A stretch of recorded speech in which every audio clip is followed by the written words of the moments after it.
सीमा पर फौजियों से हर बार झड़प लेने वाले चीन को सबक सिखाने के लिए केंद्र सरकार आर्थिक सर्जिकल स्ट्राइक करने का मन बना चुकी है। इसका असर साल 2023-24 के लिए संसद में पेश किए जाने वाले बजट में भी देखने को मिल सकता है, जिसमें चीन से भारत की आयात निर्भरता को कम करने के उपायों की घोषणा की जा सकती है। साथ ही सीमा शुल्क को पुनर्गठित करने और मेक इन इंडिया अभियान को प्रोत्साहित करने का उपाय भी किया जा सकता है। ड्रैगन के लगभग अपने सभी पड़ोसी देशों के साथ सीमा विवाद चल रहे हैं, जैसा कि हम सब जानते ही हैं।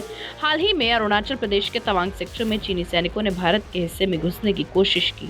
इससे पहले भी वो LAC पर विवाद कर चुका है, लेकिन अब आत्मनिर्भर भारत के अभियान को आगे बढ़ाते हुए मोदी सरकार चीन के खिलाफ कड़े फैसले ले सकती है। केंद्र सरकार के इस फैसले से भारत में सीधे आयात किए जाने वाले चीनी सामानों के प्रवेश पर प्रतिबंध लग सकता है, जो चीन के लिए किसी सर्जिकल स्ट्राइक से कम नहीं होगा, क्योंकि भारत चीनी सामानों का एक बड़ा बाजार है। हालांकि भारत अपने पड़ोसी देशों से कच्चे माल का आयात करना जारी रखेगा।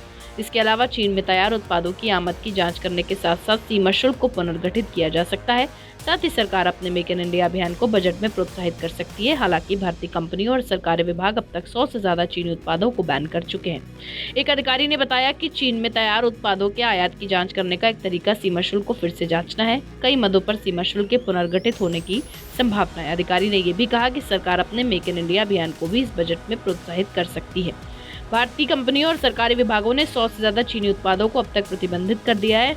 इनमें पॉलिएस्टर यार्न, ऑप्टिकल फाइबर, नेटलेंस, विभिन्न स्टील, टेबलवेयर, रसायन, चीनी मिट्टी की चीजें, रसोई के बर्तन, कांच के निर्मित सामान, एल्यूमिनियम फॉयल और एमोक्सिलिन और ऑफ्लॉक्सिन जैसे फार्मास्यूटिकल फॉर्मुलेशन शामिल हैं। वहीं दूसरे अधिकारी ने कहा कि चीन के विरुद्ध उचित कार्रवाई के लिए गंभीरता से विचार किया जा रहा है। उम्मीद है कि इस बजट में इस मुद्दे का हल निकल आएगा।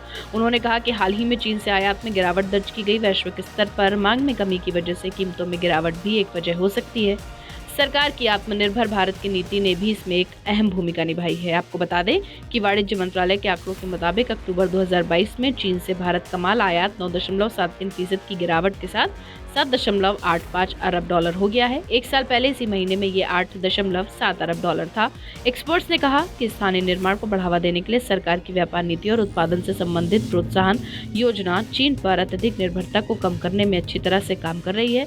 उनका कहना है कि बजट उसी नीति रेखा को आक्रामक तौर पर आगे बढ़ा सकता है। हमारी इस खबर पर आपकी क्या राय, कमेंट सेक्शन में लिखकर जरूर बताएं। वीडियो को लाइक करें, शेयर करें। बाकी देश और दुनिया से जुड़ी तमाम बड़ी खबरों के लिए सब्सक्राइब करें हमारा डिजिटल चैनल TV9 भारतवर्ष।